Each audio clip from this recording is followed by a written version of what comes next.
Hola chicos, literatura 58. Bueno, vamos a ver. Calderón de la Barca. Dicen que nació como muerto. Bueno, fenómenos a veces cuando los niños recién nacidos no rompen a respirar, pues presentan ese aspecto. ¡Ay, que no respira, que esto, que lo otro! Entonces por eso se les da los azotes primeros, aunque hay quien dice que no. Bueno, pues a dicen alguna biografía que lo metieron en un cubo de agua caliente y entonces empezó a llorar. Bueno, menos mal que la naturaleza es sabia y dota al niño de una gran resistencia a la anaerobia en ese momento, es decir, aunque no respire durante unos, no sé decirte minutos o segundos, no es fundamental. En fin, pues nace en un año bien fácil de recordar, 1600, en Madrid. De padres, mira tú qué casualidad, también de la montaña, de arriba, de Cantabria, de Santander, de la zona donde es un servidor, de la zona de la montaña cerca de Reynosa. Hay un estudioso que estudia heráldica y los apellidos y todo eso, dice que los Calderones venían de una zona de Sotillo, cerca de Reynosa. Su padre era funcionario público, secretario de la Contaduría Mayor del Reino. Fíjate qué nombres recibían entonces los incipientes ministerios. Su madre, Ana María, con su padre Diego y Ana María tienen en total 6 hijos, de los cuales les sobreviven 2. Los otros 2, la intensa mortalidad infantil de la época, pues se los llevó a los pobres. 3 hermanos eran y una hermana Dorotea, que acabó monja. Dice que él siempre se llevó bien con sus hermanos. ¡Oh! Maravilloso. Estudió ya de pequeñito, que fue a vivir a Valladolid. A los 5 años ya estaba estudiando. Digo, caramba, sí que el sistema educativo en aquel tiempo funcionaba, que ya a tan temprana edad, como los párvulos de hoy, ya tenían posibilidades de estudio. Claro, Calderón no era pobre, precisamente, su padre tenía un buen puesto. Más adelante van a Madrid y allá prosigue sus estudios en el famoso Colegio Imperial de los Jesuitas, de los que cogería luego su filosofía neoescolasticista, que es una corriente filosófica, teológica, fundamentada en el escolasticismo de Santo Tomás de Aquino, pero con variantes. Neo significa. Y por eso estaría siempre muy influido por una de las teorías principales que defendía esta corriente filosófica, que es el libre albedrío. Es decir, el hombre es libre. Dios le hace libre. A pesar del determinismo en que se puede caer, que Dios lo sabe todo y por lo tanto sabe ya lo que vas a ser tú. No. Que Dios le hizo compatible con ese presunto determinismo de Dios, pero que el hombre era libre, dueño de sí mismo y de sus actos, y por lo tanto responsable tanto para el bien como para el mal, para ser remunerado o castigado. Su madre muere de un sobreparto en el último hijo, y también muere al poco tiempo la abuela, una abuela que la mencionamos aquí porque era dueña de un derecho de capellanía. Es decir, ser capellán de una iglesia indicaba que de lo que producía aquella iglesia, el capellán era el que lo recibía, y aquello era una auténtica renta. Y entonces ella lo había dejado para su nieto. Por lo visto, por alguna razón, estaba determinado por su abuela que el tercer hijo que tuvieran, y fue Calderón, fuese para él esa capellanía. Va a seguir, sigue estudiando en Alcalá, como era casi preceptivo, viviendo por allí. Y el padre se casa por segunda vez, en segundas nupcias, con una mucho más joven que él, que le sobrevive. El padre muere. Y la relación entre los hijos, los 4 hijos, que quedaban los 4 hermanos, y esta madrastra no fue buena. Ella se quedó prácticamente con toda la hacienda del padre de ellos, y ellos, aunque la encausaron, la llevaron a juicio, por así decirlo, no se resolvió muy a favor de ellos, porque tuvieron que ir a vivir bajo las expensas de un tío suyo, de su tío Andrés. Por fin, Calderón se gradúa, bueno, estoy diciendo Calderón, en realidad su nombre es Pedro Calderón de la Barca. Se gradúa en una mezcla de derecho canónico, es decir, eclesiástico, y civil, lo que llamaban el utroque.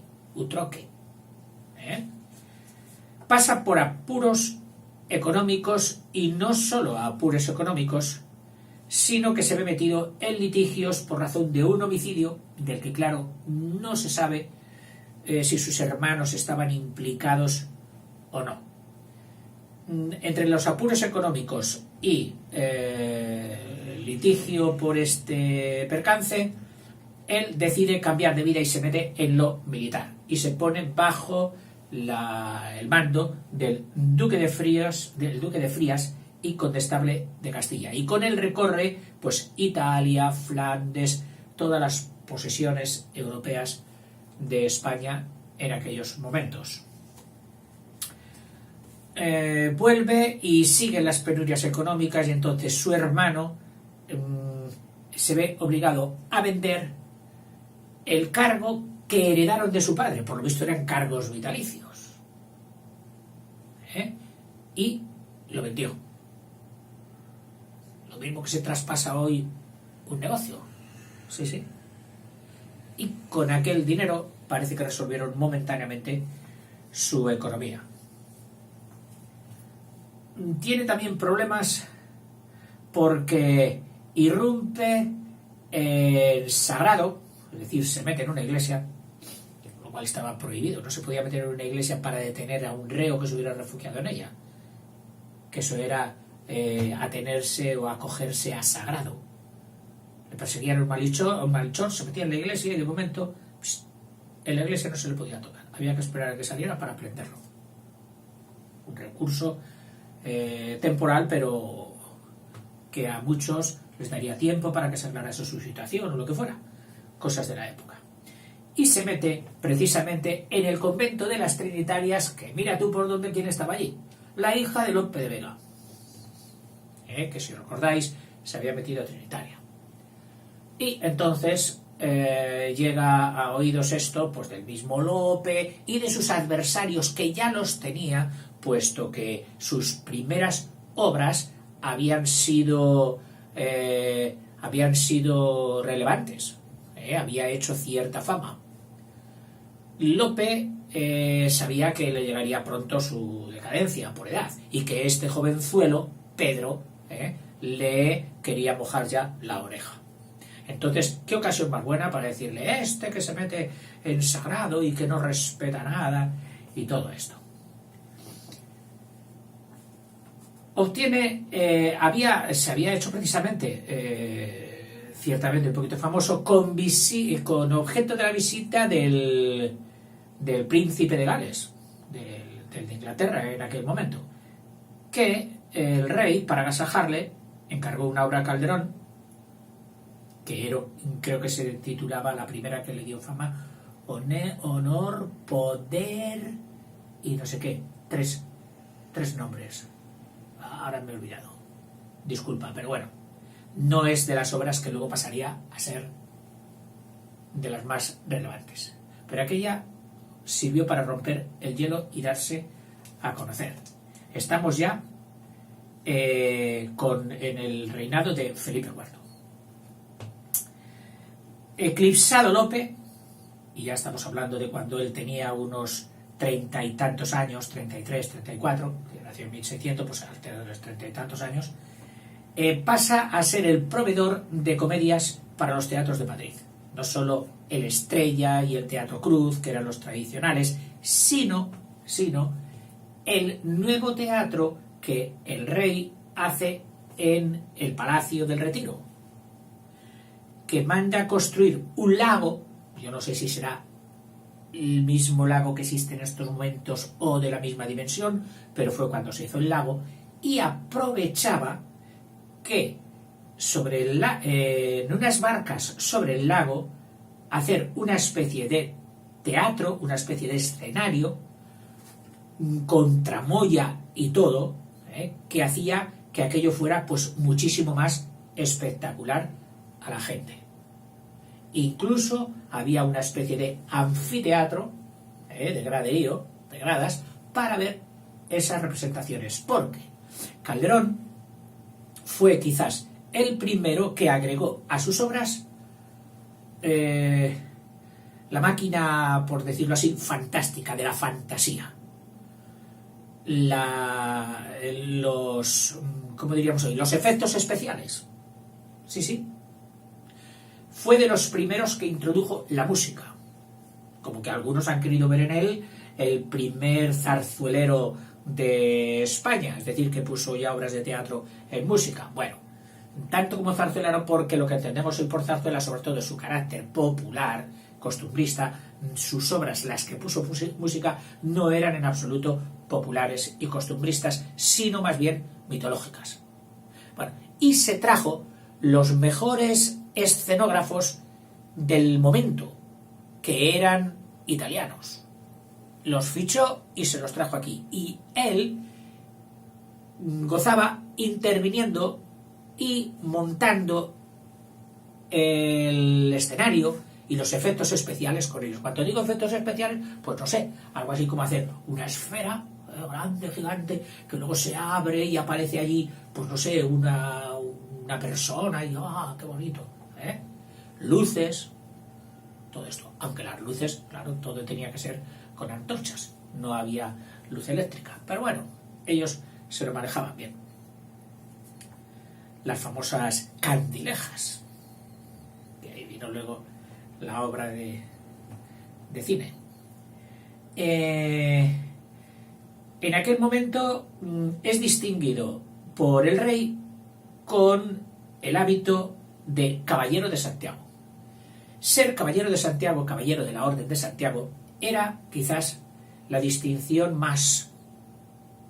de más empaque que había en la España de aquella época. Poder llevar esa cruz de Santiago con esos bordes en rojo, grabada, bordada sobre negro, o en la capa o en todas tus ropas, era el no va más. Fíjate, hasta tal punto era prestigioso que si en tu familia constaba que había habido alguien que hubiera sido trabajador manual, qué sé yo, agricultor, artesano, etcétera, no podías entrar en esa orden, que no era ya una orden religiosa tendente a la perfección, sino una orden religiosa honorífica de prestigio. Esa orden se fundó en el siglo XII en León, con el propósito de librar a los peregrinos contra el bandolerismo, a los peregrinos de Santiago, que pasaban por el camino de Santiago, y también seguir conquistando contra España, contra los moros. Más adelante tuvo mucho poder y riquezas y monasterios, y mucho más adelante seguramente que participó también en alguna cruzada, y más adelante los reyes la incorporaron. En concreto creo que fueron los reyes católicos que la incorporaron así y dijeron todos los nobles aquí sujetitos, que ya sabéis que esa era una de las estrategias de los reyes católicos, tener los nobles bien atados y sujetos. Y entonces con esta orden dijo, bueno, pues yo seré el gran maestre, es decir, el superior de la orden. Y desde entonces, honoríficamente, el rey de España sigue siendo el gran maestre de la orden de Santiago. Bueno, pues a lo que te decía, que mira por dónde, que como su padre había sido escribano de secretario, tuvieron que pedir dispensa al Papa. Es decir, que el Papa le hiciera una bula, un placet, que pase por esta vez, que a su padre haya sido escribano, que supone un trabajo manual, él pueda ser ordenado en la orden de Caballeros de Santiago. Viene otro periodo en que por la muerte de la reina y del príncipe Baltasar Carlos, que es ese príncipe que pintó Velázquez, en ese caballo, que es un caballo muy gordote, que siempre aparece con un cetro o un papel en la mano, un niño más bien adolescente, casi. Ese era el príncipe Baltasar Carlos que ocurrió. Bueno, pues con motivo de la muerte de estos dos se decreta un luto, y en los lutos el teatro se cerraban. Igual que pasaba cuando yo era niño en Semana Santa. En Semana Santa se cerraban casi todos los bares y se cerraban también los teatros y los cines. Luego ya eso fue cambiando, pero era una manifestación de luto. Y con motivo de este impasse, la producción de teatro que no produjo, mueren también sus dos hermanos.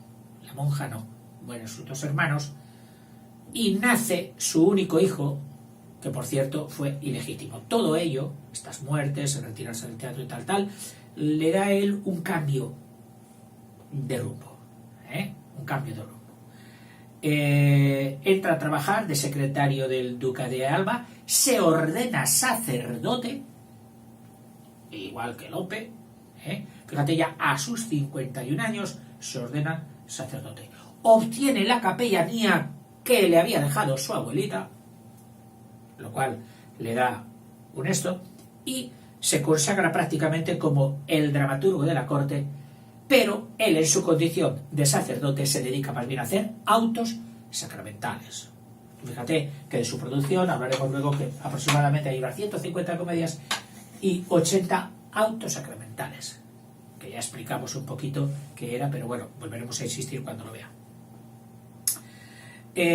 Pasa a ser también capellán mayor del rey siguiente, del último rey del siglo, porque fíjate que se nos va García, Calderón de la Barca, se nos va hasta el año 81 que no muere. Y ya siendo Carlos II rey, es capellán mayor de la corte. Entonces, él no abandona, como casi todos, como le pasó a Lope y otros más, pues no abandona el escribir obras de teatro. Le reclamaban, incluso en la corte misma le decían, Pedro, prepara una obra para tal. ¿Pero qué? ¿Un auto? No, una obra entretenida y dinámica y bonita. Claro. Y el hecho de dedicarse a hacer obras, muchas veces de tema profano, le criticaron. Y él en un determinado momento se enfada de las críticas que recibía y decía, bueno, a ver, lo que hago yo o es bueno o es malo. Si es bueno, que no me digan malo, que no me digan nada. Y si es malo, que no me lo encarguen. Pero él sigue haciendo. En fin, le llega, pues como a todos, el momento de su muerte y quedó haciendo en ese momento, me parece, 2 autos sacramentales que los acabaron a continuación. En fin, hasta aquí pues la vida de Calderón. No obstante, no murió en la opulencia. No. Ya en los últimos años, después de haber sido capellán del rey y todo esto, cayó en un momento de falta de producción y falta de todo. De forma que el rey ya dijo, bueno, pero después de lo que ha sido este señor, que ha sido capellán, que ha sido de dramaturgo de la corte y todo esto, le voy a dar una pensión. Y le dio una pensión vitalicia para que viviese hasta el final suya sin pasar hambre real. Hambre real. Y es que en aquella España todavía, supongo yo que como en muchos países, el principal cometido del día era encontrar de comer. Hoy, por suerte, en muchos países la gente ya se levanta, sobre todo si son del mundo desarrollado, y no han pensado nunca muchos niños y muchas personas en qué llevarse a la boca. Pues en aquel tiempo sí. Todavía en el barroco español y en el siglo de oro español, la gazuza, el hambre, era la que movía la rueda social. Bueno, hasta aquí y seguiremos luego con la obra de Calderón. Venga, hasta luego.